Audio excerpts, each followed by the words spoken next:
Good morning. Happy Thanksgiving and welcome to an NBA Cup edition of the Buzzbeat podcast.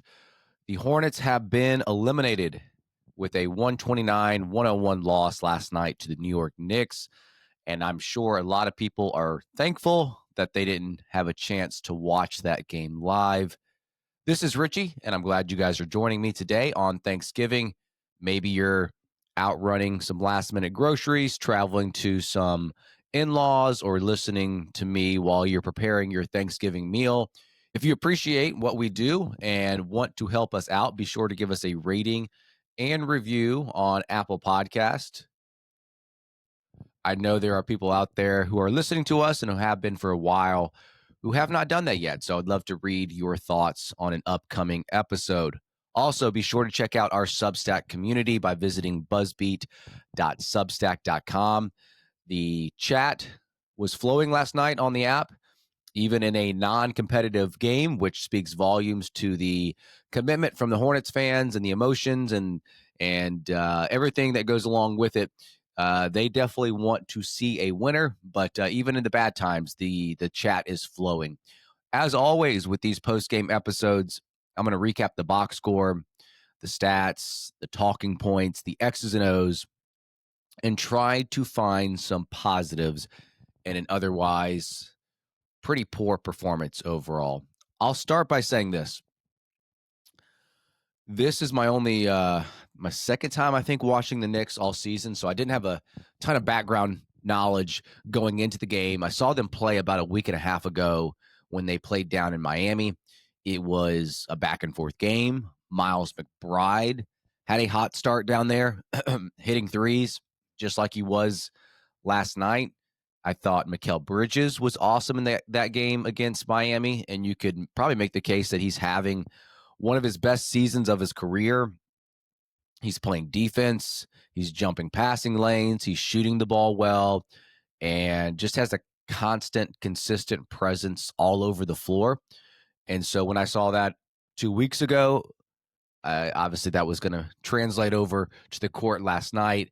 But overall, the Knicks impressed me, even if they were going up against a team like the Hornets that are not playing good basketball right now. And let's get into this. Let's look at the game here. Look at the box score. There were a couple of stat lines that jumped out to me. The first is the turnovers. The Knicks had 12 steals and had 16 points off those steals. I've talked about this before, but Charlotte turns the ball over at a good rate this season, but it's mostly dead ball turnovers. Last night, I haven't had a chance to look at the numbers completely, but if I had to bet, it would be a bottom three number for Charlotte this season in terms of live ball to dead ball ratio in favor of the live ball percentage there. The Hornets transition defense hasn't been awesome on the whole, or a huge strength of theirs either by any means, but in the last 3 to 4 games, it's just been awful. They haven't been picking teams up. So when they're turning the ball over, it's leading to some poor transition defense.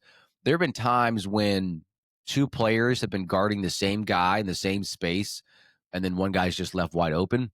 Jalen Brunson had one of the easier layups he'll ever get this season in the first quarter in last night's game because nobody decided to pick him up until it was way too late, until he was basically all the way in the paint. So these live ball turnovers, these lapses in transition really can't happen for a team that has little room for error. And it's just attention to detail. And it's effort, it's focus, it's doing the little things. And it allowed the Knicks last night to push the pace, score in transition, get those cross matches, and get to the free throw line too. Because a lot of times when you're last second trying to figure out who you're picking up in transition, you're out of position and you're fouling. And that's another thing to note too. The Knicks in the first half won the free throw battle. 10 of 10 from the free throw line, while Charlotte was only 1 of 2. You could tell that New York came out with more energy.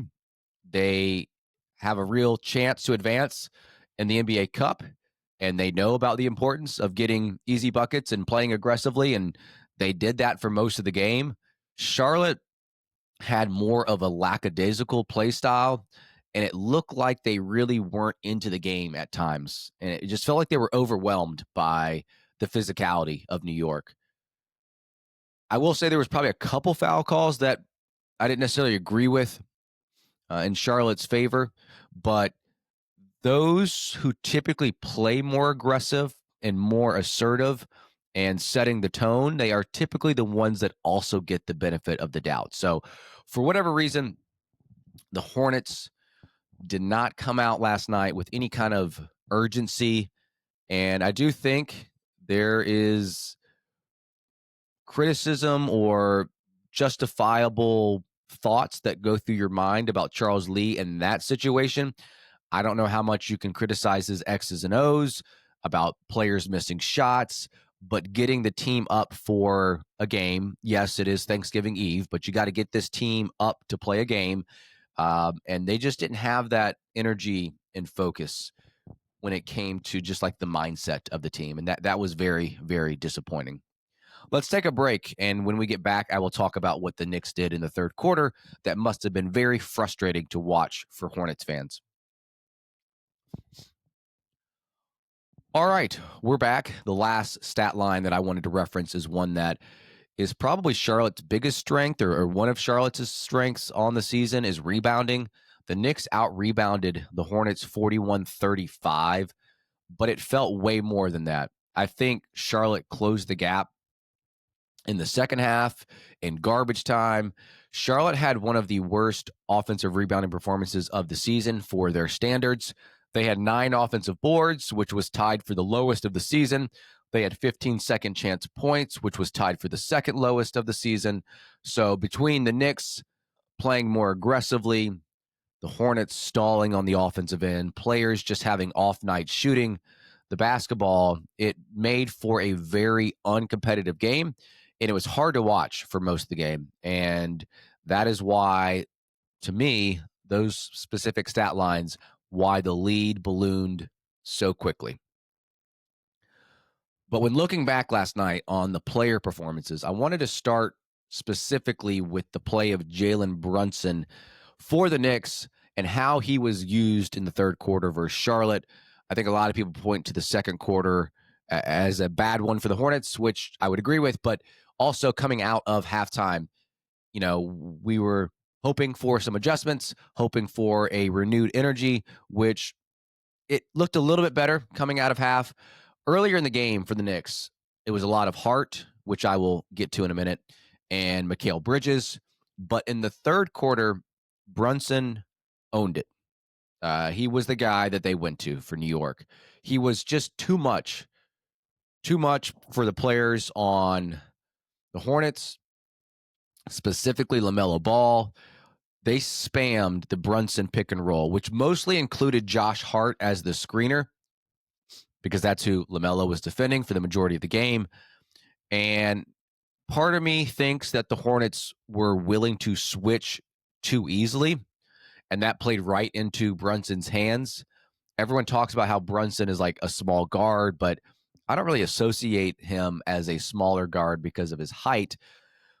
When you look at the way that he plays, his strength, he's very good at using his body to get to where he wants to go.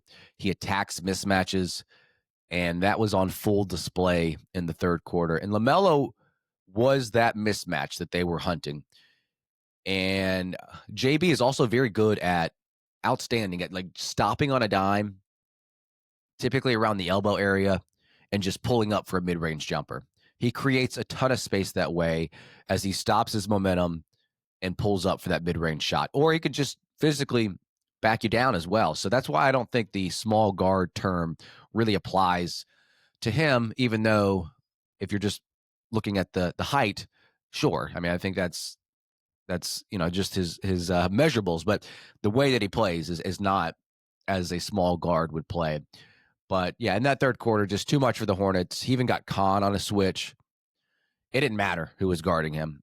They were hunting those mismatches, and they were taking advantage of those. It was pretty apparent. And he finished with 16 points in that third quarter and was 4 of 5 in the paint during that span. An X's and O's thing that I wanted to point out because it's something that I noticed while watching, and someone had asked about it in our Substack chat, was the center matchup and how that panned out. Charlotte, as they did in the previous game in Atlanta with Plumlee starting on Daniels, they started with a cross match of Kalkbrenner on Josh Hart. Now, the rationale behind this is probably a partial, hey, cross your fingers, hope this low volume 3-point shooter who's not typically a floor spacer misses his shots. Like, that's part of the rationale.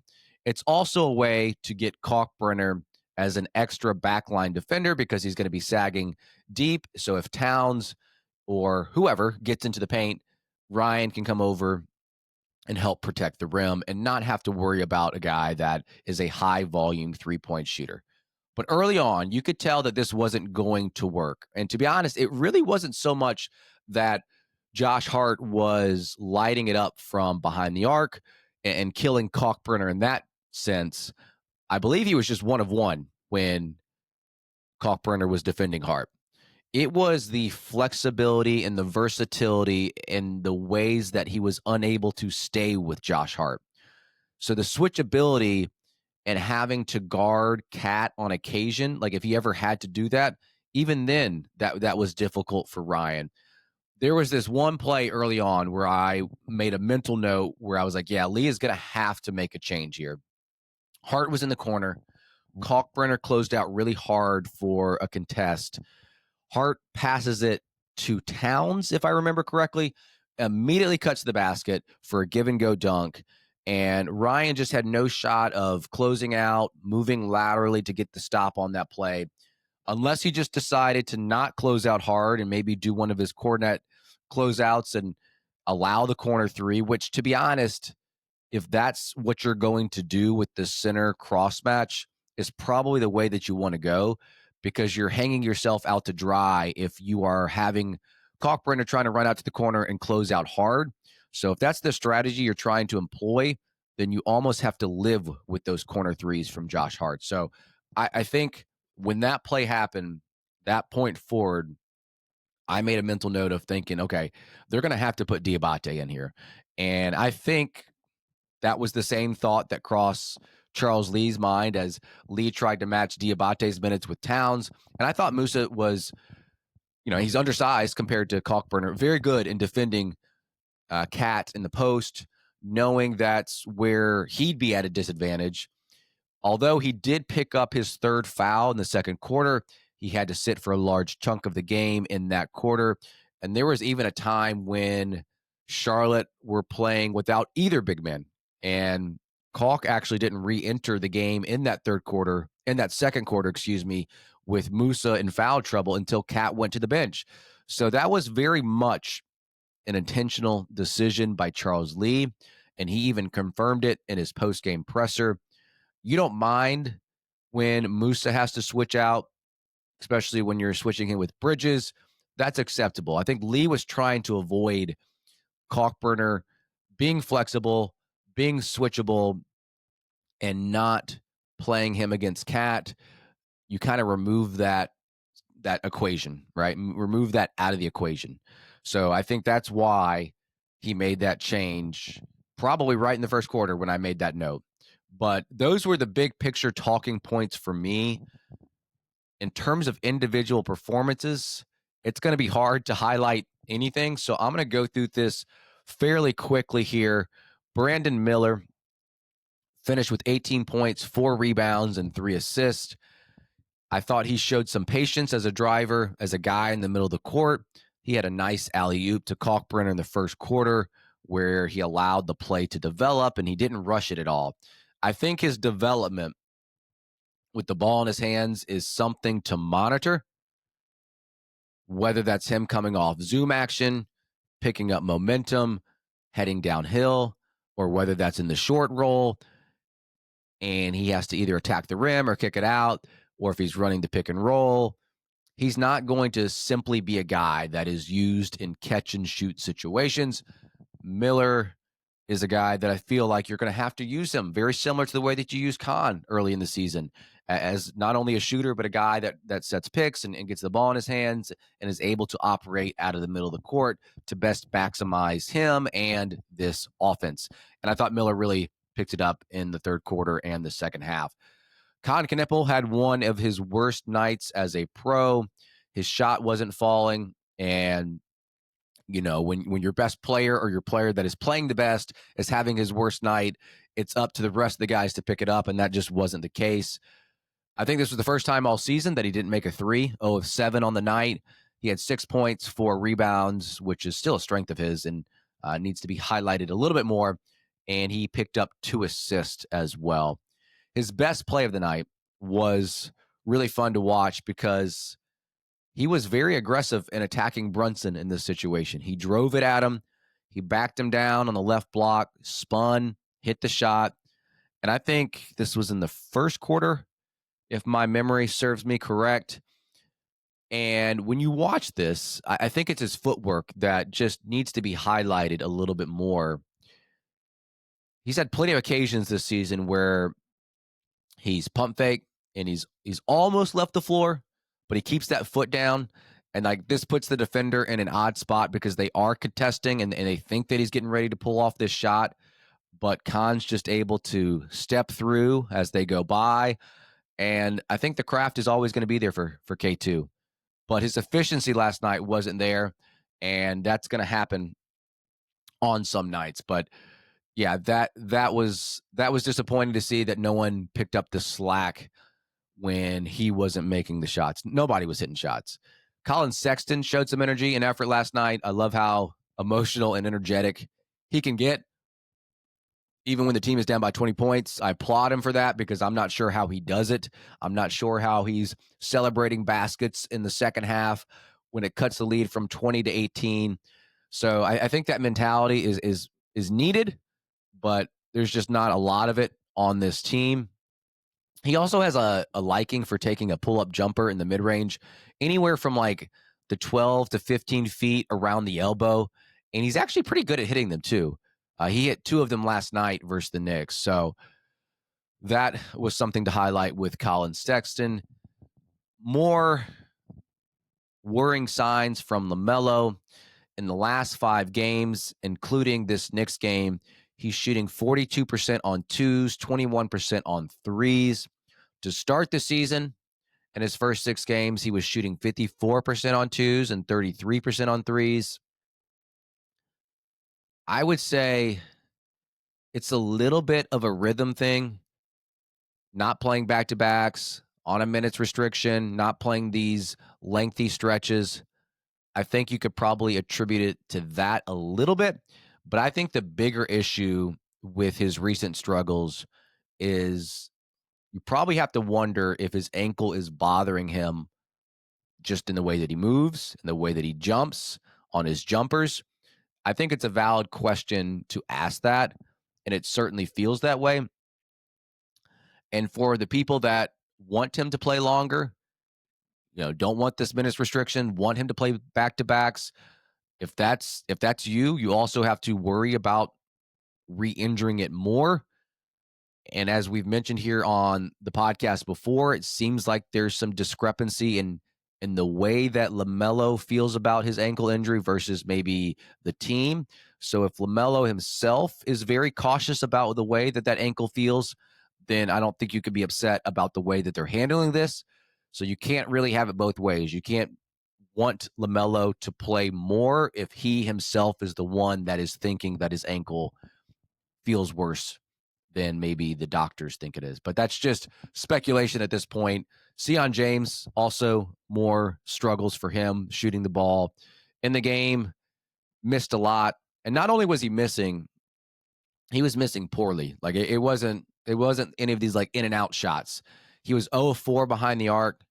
Last 8 games for Sion, he's shooting 18% on threes. Last 8 games, 18%. The first 10 games of the season, he was converting 61% of his three-point shots. Now, that's a huge difference, huge gap there. And we've got to find a way to have this like happy medium for Sion, where obviously he's not going to be shooting 61%, but the 18% just isn't going to cut it. The Hornets will still need him for other things as well. Like, he's going to be out there. He's a physical defender. I thought there was one possession in the second half where he did very well, where he gets switched on to Towns following a pick and roll in the middle of the court. He held his own, didn't allow him to get maybe 1 foot in the paint, but definitely not 2 feet in the paint. So he's got qualities elsewhere, but you can't really have him shooting 18% on threes. We've got to make sure that gets up into the mid 30s. So yeah, that last night was one of Charlotte's worst games of the season, if not the worst game. Final score again was 129-101. But let's get out of here on something a little bit more fun, more lighthearted. There was a Thanksgiving related question I posed in our Substack chat. Again, you need to be on the app to see this. You don't have to be a paid subscriber. All of our subscribers have access to the app. I asked those that were in there to choose one main dish for Thanksgiving, 2 side dishes, and 1 dessert that you must have on your plate, and choose 3 Hornets players or coaches from past or present to have at your dinner. So we're going from the NBA Cup to the Thanksgiving plate here. And I'm going to read off some of these responses. And if you did not get a chance to do so, put it in the comment section or within the Substack chat. Keith says his main dish would be ham. His 2 side dishes would be stuffing and collard greens. And then for dessert, he says he's not picky, but he would choose pie. And then the 3 players that he would have over at Thanksgiving dinner, Dell, Kimba, and Sion James. So that would definitely be a mixture of way back in the past, somewhat recent, and obviously a very current player in Sion James. Matt Alkiza, co-host, choosing turkey as the main, stuffing and sweet potatoes as his side, pumpkin pie as his dessert, and he's going Bismack, Kimba, and Big Al. Hornet in our chat says Ben Gordon, to hear him tell the story of fighting with Mike Dunlap, Big Al to hear his soothing voice, and Garrett Temple because he seems like a good guy. He did not mention his meal, but those were the 3 guys that he wanted at his dinner. Matt Strand going a little bit different here. Prime rib as his main course, sweet potato casserole and mac and cheese. And then the 3 players that he wants are Biz, Dell, and Muggsy. So that's 2 Bizzes and 2 Dells so far. Michael wants smoked turkey, stuffing, and crescent rolls. Yeah, rolls are definitely, like, if I were to consider a side, like, that's got to be up there for me. I know it doesn't seem like a side that you must have on your plate, but I would consider that as one of my top 2 or 3. Pumpkin pie as his dessert with whipped cream, and he wants Kimba, Dell, and Muggsy. There's another Dell. That's the 3rd Dell that we've had here. And so for me, if I had to choose this, I would go turkey as the main dish, although we all know that I think Thanksgiving is more of a side dish type of holiday here. And so I actually don't load up on the turkey at all. I load up on the side dishes. I would go mac and cheese and stuffing as my sides. My dessert, I would go, I'm kind of like Keith. I would go pie, not very picky. I actually don't, this might be controversial. I don't know if I've ever had pumpkin pie, so I don't know if I can speak to that, but I'm very much like an apple pie, cherry pie. If they have a peach cobbler, that's probably my favorite. And then if I'm going to go 3 players or coaches from the past that I want at my Thanksgiving dinner, I'm going to lean towards one era, my favorite era of Hornets basketball, late 90s, early 2000s. And I'm actually going to go a little bit off the wall here. I'm going to go Baron Davis, just having him as my favorite player at the dinner. But then I'm going to go Paul Silas and Derek Coleman, because those 2 had some beef, and there's a lot of disagreements between those 2. I remember in the playoffs that Derek Coleman didn't play a ton, and it was attributed to Paul Silas and some of the heated discussions that they had between each other. And maybe Baron Davis can be the mediator and figure out what was going on. So there's always some kind of drama at Thanksgiving, and hearing these conversations would be fun to listen to, even if this is all hypothetical. So the Hornets are coming off their worst loss of the season.